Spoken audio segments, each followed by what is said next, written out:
for the Iguanodon. Iguanodon. Anyway. Oh no, he got out. Is Stella gonna roar too? No, she's gonna walk inside Arnold. Hello ladies and gentlemen, my name is Tommy and welcome to Jurassic Gardens, my newest park that I premiered a week ago. Thank you if you watched the scenic views video. This is the first park that I actually built after I started working on my YouTube channel. So it's been quite a few months. I added some new decorations after they came, but this is the park. Like, well, what happened there? I don't know. This is the entrance to the park, and what's really funny is that you have dinosaurs all around here. And what I didn't initially realize is that these people are sitting here waiting for their helicopter to arrive. And but these dinosaurs are not dangerous. They're all herbivores. There's Homalocophaly and Dryosaurus here, and the Hoayangosaurus, which is one of my personal favorites, and also Styracosaurus could be a little, this one is a cutie. Styracosaurus could be a little dangerous, but they don't usually come here. As you can see over here, we have Dryosaurus. Right after you arrive at the park, you have this wonderful view. You can watch them. This is the first park where I completely disregarded all the rules, like the need for a viewing gallery next to an enclosure so that the people actually see it. There's the Styracosaurus. Hello. I love these. I love Styracos. I don't know why. It's like one of my favorite dinosaurs. I couldn't care less about Styracos in the first game, but in this one is just like, oh, and these Dryos, they're so cute. They're so freaking cute, especially this green one. Yeah, so basically what I did here is that I put in this arrival point, and I put in like the long road. There's no monorail. Again, one other thing that I ignored, like the transport. I didn't want this park to be like trampled by the monorails. And all around this, all of this is an enclosure where there's dinosaurs all around it, and it continues over here as well. So let's just go back. And there's the Dryo, there's the Styracosaurus, and we have this gate over here. We have some Styracos over here. I'm not really sure that these might be stuck here, but maybe not. I don't know where the exact edge of the map is, but yeah. First, I wanted these to be water gardens. That's why there's so much water in this one enclosure. The initial enclosure. I feel like these are trapped because I put some rocks over here. I'm not really sure. They have a habitat. They should be happy, I guess. And at first it's supposed to be like water gardens. That it was an idea that I had in Jurassic Park San Diego, and it was quite funny because I then took the idea and made a park out of the idea.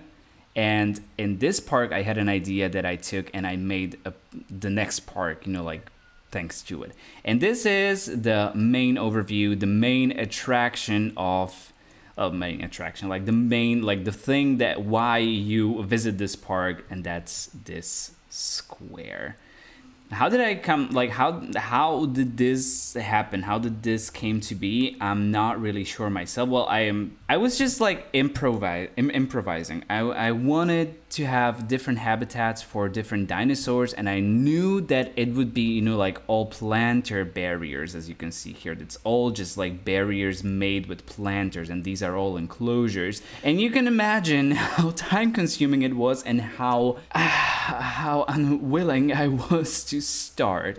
Really, I couldn't make myself do this because I did this part, and I put some some lakes, some shrubs and everything there, and then I did this circle. When in doubt, make a circle. That's one thing that I learned from Evo. And then I was let's try some pathwork that would resemble a flower. around it, and like there could be enclosures. And when I did that, when I did the path work, I was like, oh my god, I really must hate myself for doing this, but I did it. I finished it, and then I redecorated with the new fountains and everything, with the new palms, with some more decorations. I chose the purple color for the shops because I wanted this to be like very, very garden looking, like very, like you have the purple color over here as well. I wanted all the colors over here. I wanted to have it colorful. And this bit, you can already see, we have the giant Spinosaurus in a circular enclosure. There's this little island over here, and we have a little more of these here. Hello guys, how are you? Hope you're doing well. There's a lot of grass, so we cannot really see you, but hi. So when you get here, the first like road where you can go is this one, where we have our resident Dracorex in this enclosure, which is showcasing like these flowers, like the purple ones and red ones. Like it's supposed to be a meadow where the Dracorex reside. It has a little lake over here, a few shops. Next to the meadow, we have the safari or the Savannah exhibit, which looks like this. I put in a river here, and I put in the Euoplocephalus at first. I love the Euoplocephalus. It's one of my favorite creatures. I say that about every single dinosaur, I guess, except Olorotitan. But if you know me, you know that I have a huge dispute with Alberta. If you don't know me, welcome. Thank you for clicking on this video, and I do hope that you will like the content that you're seeing here, and then I will see you again. As you can see, we also have the Minmis in this enclosure because I completely forgot about the Minmis. They were like an afterthought. I like added them later. Next to this enclosure, we have our tropical plants enclosure. We have the like what is it, a desert oasis, and we have the Kentrosautus here. It's the original Kentrosaurus, not the Camp Cretaceous Kentrosaurus, because it wasn't in the game back then, because this park is old. I learned a thing or two about scheduling, and that's why this is coming so late.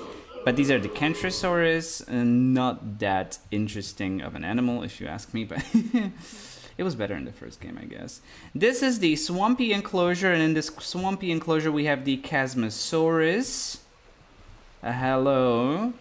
I use the Temskaya trees and the ones that give you logs. I'm not really sure like which they are, like ground seed, ground, I'm not really sure. And we have the Nodosaurus here as well.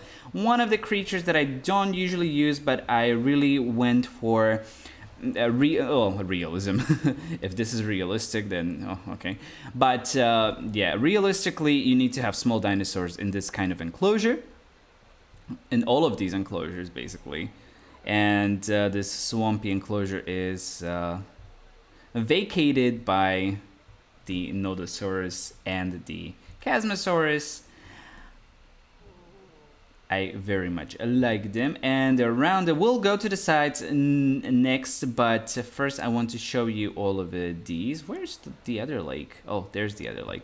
These are the Pachyrhinosaurus. I really do love this enclosure because I used the ginkgo trees and I used sand to make the grass look a little what is it? What's the word that I'm looking for? The opposite of dark. What's the opposite of dark? Light. I wanted the grass to be a little lighter to resemble like a temperate forest. So this is how you can do a temperate forest in the tropical environment. And there are none here. This is a better part. This is the better part of the enclosure. This is the whole enclosure, by the way. And the Pachys are just over here. Don't know why. Oh, and we have another one. I almost forgot about the what is this? The Stygimoloch. And the Styggies have this tropical beachy enclosure where there's palms, where there's a lot of sand. Hello guys, how are you? Some of these skins were a miss, I would say, but yeah. So far, there's no fence. No fence has been used in this build so far. We'll have fences because I wanted to have a few carnivores here too, and realistically, like I could have done this. I could have done what I did here with these decorations, but well, how do I say this? I almost lost my mind placing these. I almost lost it, like placing all of these planters. It was just like no. And I used these different plants. Again, I'm not really sure what they are, how they're called, in this enclosure with the Gallimimus. Hello, Gallimimus. And the, why are you in the shade? The Diplodocus. We have another Diplodocus that's not in the shade. And I kind of love how people can sit here, and look at the dinosaurs. I mean, you can see all of these, and I did a river here, or a creek, or whatever you like to call it. Oh, there's all the Gallimimus. It's Gallimimus of all the colors, all the... There was one that was like bluish, greenish. I don't know where he went, or she, or they. Here he is, or they. However you identify Gally, I'm okay with it. Anyway, oh, sorry, Diplo. We can go to the other side now. Let me show you the sides first. So this is the guest section that leads to our park tour. Again, we have the shops that are purple. And in this Jurassic tour, I did another thing for which I hated myself. I put the planters like around the whole tour. And I put Maiasaura down here. Whoopsie. Hello, Maias. How are you? Oh, they were interacting. Love it when they're interacting. Whoopsie. I did it again.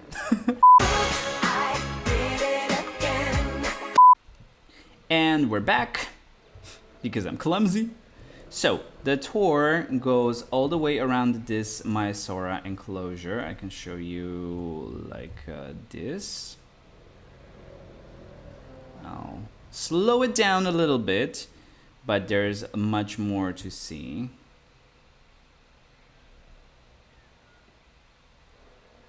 Some of these planters, yeah, they are not exactly aligned with the ground, but I was losing my patience with this. So I was like, okay, let it be like that. Let it stay like that.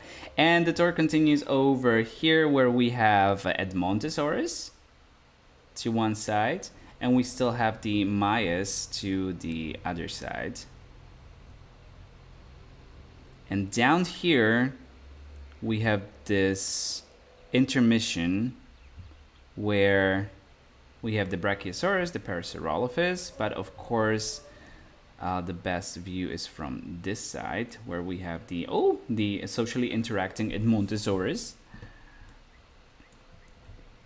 And the car goes right through, like in the middle.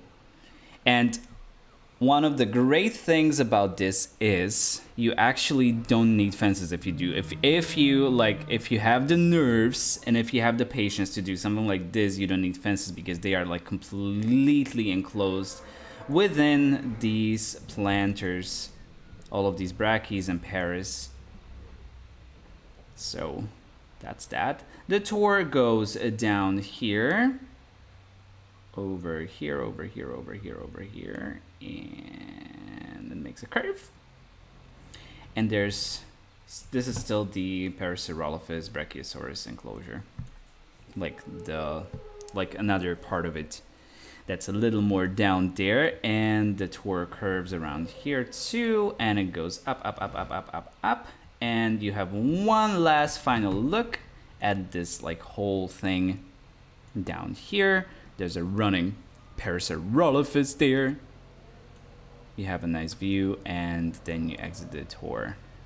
Still no fences, right? I actually was inspired thanks to this build, and I'm gonna regret it severely and dearly, but I have been inspired thanks to this build to do a park that will be completely fenceless.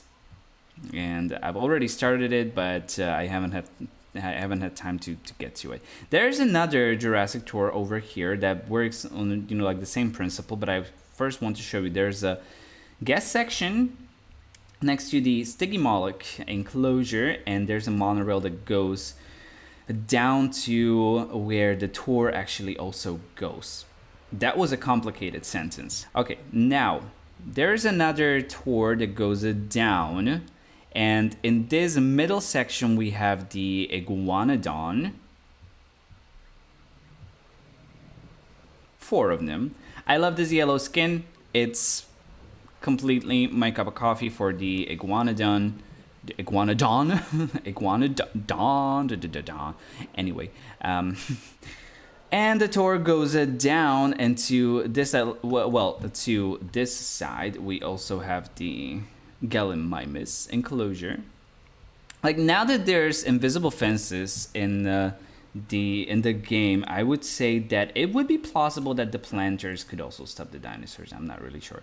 And to this side we have, I was trying to recreate the cascades that I did in Germany, but on much, like in a much smaller scale and space. This wasn't like, I do have to admit that I'm not that satisfied with this, but I have the Tsintaosaurus here and the Olorotitan. 2 dinosaurs that do belong together. So I was trying to do cascades, but these would be like a different kind of cascades, I guess. Not really sure. Yeah, and the planters sticking, like out of the ground. I was, oh no, he got out. Oh wow, okay. That's no, he's going back. A good Olorotitan, you're a good boy or girl, or non-binary. And the tour continues here, still no fences, but we will have fences over here, because when if you remember that we took the monorail, we can go with the monorail over here to this place where we can get off and we can visit one of the viewing galleries. If you don't want to take the tour, maybe it's like too expensive or something, or it's actually like you're afraid of the dinosaurs up close, you can just go down here. There's also shops, and there's plazas, and there's viewing galleries to all of the sides of this, and there's different kind of plants. Again, I was trying with in these enclosures in this park, I was trying to go for like all different plants, like every single time, and different rocks and different textures. So in this one I used the sand texture to create this temperate valley, or mixed temperate valley, because I used the ginkgo trees and I also used the calamities to mix it up a little bit. This is the Apatosaurus with the red skin. I love the red skin Apatosaurus. And he's glitching. There's Sinoceratops, as you can already see. It's basically one giant enclosure that's all around the square that I just showed you. But my favorite part of this enclosure is this lake. It's I am in love with this scenery, and what this game can actually do when you mix the right things together, like the calamities and the ginkgo trees, plus the sand, plus a little bit of rock, plus the sand makes the grass lighter, and then it creates the illusion that this is actually a temperate valley. We have the ginkgo trees, we have the Brachiosaurus here. Hello, buddy. We have a little island in here. Love the Oasis. Then we have a little bit of forest. Let's see if we can find some animals there. And let's not forget that there's still cars. The tour continues over here. It's still the same tour from the Olorotitan and company. Where's all the animals? Where's everyone? And there should be other species here too. Oh, they're blocking the road, of course. There's the Pentaceratops. Hello, buddy. I love the Pentaceratops because of the crest and of, you know, like the colors that it can, you know, acquire. Don't be rude. Don't be rude, Penta. And there's also the Stegosaurus. That's obviously angry or something. And then the tour continues around this bend. I also love this bit over here.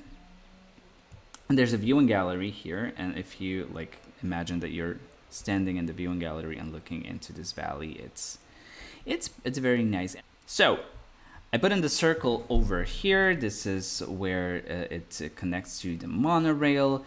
It was before the tours could serve as transport. And if they did serve as a transport, I would find a way to connect them. And I wanted to connect them here, but I found out that it would have to be, you know, like switch. It would have to be like this middle circle would have to be the enclosure, and like all around it there would be like, it wouldn't make sense. So that's why the tour doesn't have any stop here. But I put the tour tracks to the like at the outskirts of the enclosure, and then the viewing galleries are looking to the other side where there's lakes and there's, you know, all of this scenery. And there's a one dinosaur that we haven't found, and I think I see them, and that's the Triceratops. The Triceratops is also here, and the Brachiosaurus is so small compared to the Triceratops. But yeah, and they're all sleeping again. Whenever I do a tour, some of the dinosaurs like sleep. They just sleep. So this is the Temperate Valley, the Temperate Herbivore Valley, and I really... this is my favorite enclosure out of all of these because it's like one giant reserve for all of these animals, and I love the aesthetics of this. Like placing down all these rocks like in this area was just... They're panicking. Oh no, let's get out of here. Placing them, like, it took some patience, and of course, after I placed all the planters before I was completely destroyed. Like this part took so long to create. But there's a fence here because I felt that with these like bigger dinosaurs, the fence would be kind of necessary. To the other side, we had the Brachiosaurus, but the Brachies, like, we have all of these trees here, like over here, and people actually cannot see that there's no fence. So there's the illusion of, you know, like something going on, something being the, like, there's a barrier. I put in the Innovation Center. That's something that I don't, like, almost never do, but I don't know why it felt right. And to, like, the other side of the guest center, I have this pathwork that it's supposed to resemble a flower again. I mean, like, I guess. I'm not really sure. I don't know why people aren't, you know, like, walking here. If it's, you know, like the guest center or something, or there's a bug or glitch or something. But let's check the lagoon first. I can already see some of my favorites. This one plesiosaur with the red skin. I will stop it because I want you to see it. The red skin. I mean, it's so magnificent. It's so good. And there's also the other one that had like slightly in like the orange skin one. This is also so good. It looks so nice. There was this is the not the green one that I was looking for. This olive skin one. I mean, wow, love this, love it. There's also this one. There's also a green one, like a very green one. This is another red one, or a purple one. Purple rain, purple. Okay, so this. Oh yeah, this is also a great skin. Very, very, very great skin. Okay, so that was the lagoon. I can unpause the game. In the middle section of the aviary, we again have a fenceless enclosure that houses our resident Suchomimus, sleeping, of course, because why wouldn't they? Where's the rest of them? Oh, there they are. We have 2 skins for the Suchomimus. I was going for some different skins this time. I usually use the green one, but I don't usually use this one. And I don't know. It's not the best skin. It's not the worst skin either.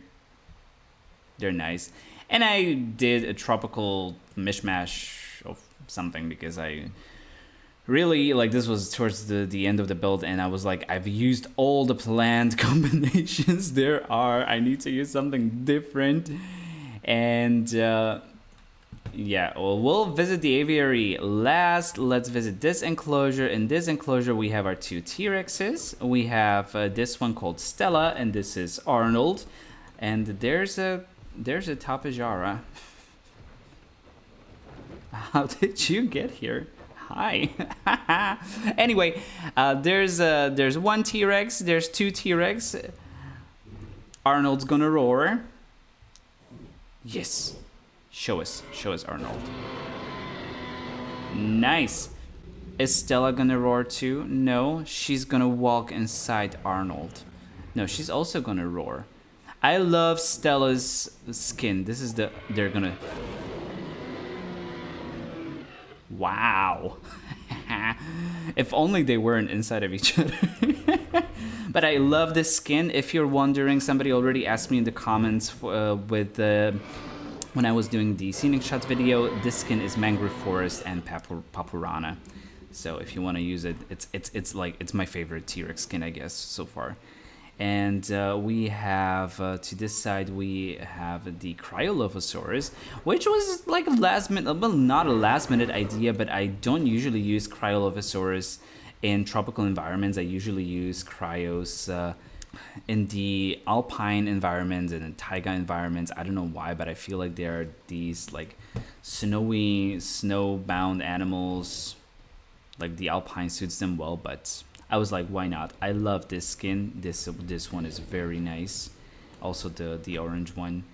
And I used the inspiration for their enclosure from Caesar Creates. Hi, buddy. I want to give you a shout out because I noticed that he was doing his enclosures with this red dirt, like around a riverbed, and it looked so great. So I used it over here for the Cryolophosaurus and also the Majungasaurus that we have over here. Majungasaurus is one of my favorite medium theropods.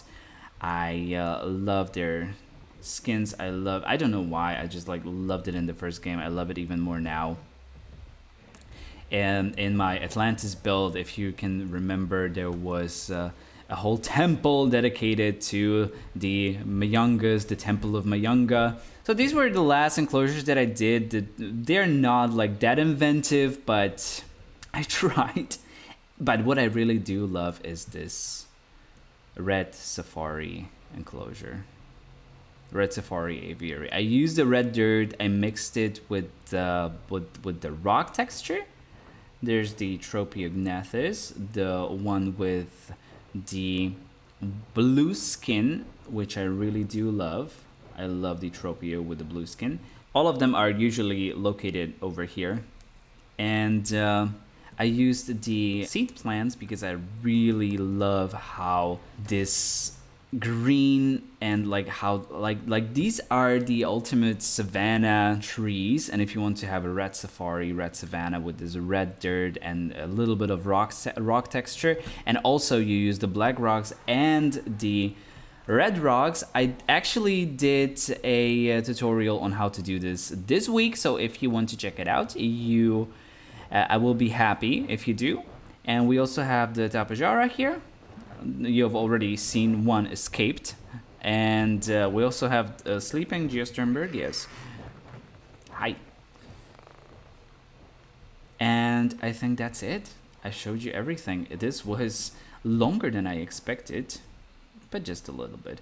Okay, I will show you the park from the bird's eye view as much as I can.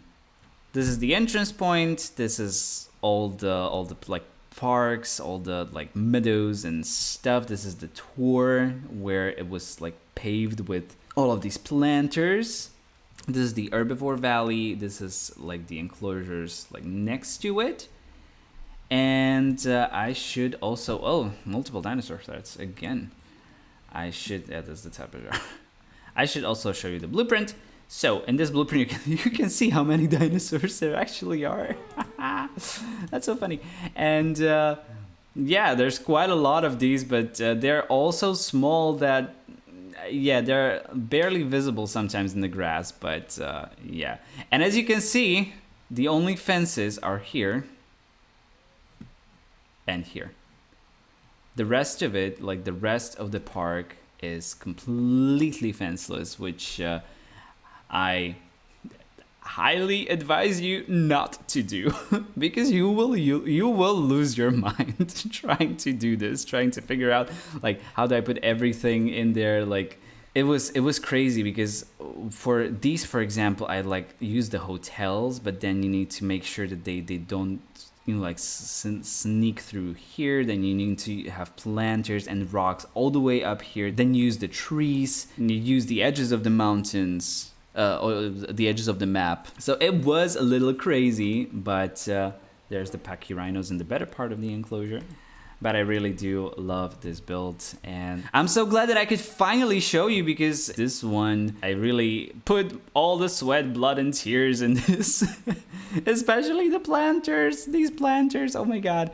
With this, I will say my goodbyes. Thank you, ladies and gentlemen, for watching. My name is Tommy. If you liked the video, please give me a like, comment, or share what you liked about this build. And if you think that you will like my upcoming content, there will be more parks like these. Please do consider subscribing, because I have much more coming up. Thank you again for watching, for stopping by. I'll gladly see you here again. And until the next time, bye-bye.